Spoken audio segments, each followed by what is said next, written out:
find it kind of funny how whenever I mention wearing swords on the back, people always mention Shadiversity's relatively complex scabbard where he's able to lift it up and it has a slit on the top where you can just pull it out, as opposed to the normal issue with back scabbards where you only have the length of your arms to pull out the blade, and that doesn't really work.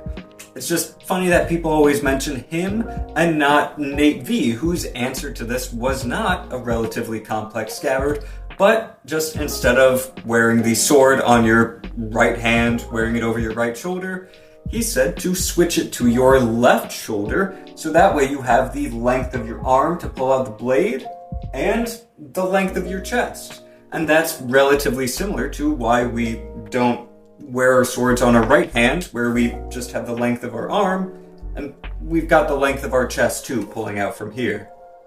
So even though there are at least two ways that back scabbards could be quite functional,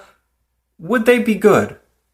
Aside from one, I think it was Celtic or Gaelic source, where somebody essentially had a sword stuck in their waistband behind them, so that way they could easily just pull it out like that, back scabbards were essentially predominantly used only to transport blades around. If you didn't want to have one on your hip and you weren't really expecting a fight, carrying it on the back would be relatively easier. And even beyond that, I can definitely see how having a sword on your hip and having it flop around a bit might be an issue in some areas, and carrying it on your back would give you a bit more mobility.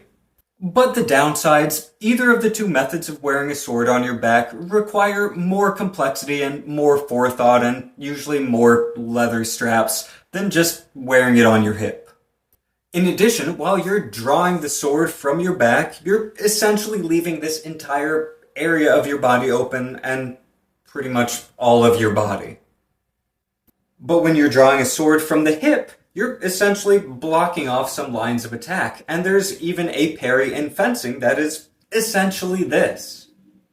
And it is relatively easier to just grab something that's in our peripheral vision as opposed to trying to grab something that's just behind us. It's just easier. But back scabbards can work, and I can definitely see them being useful in at least a few niches.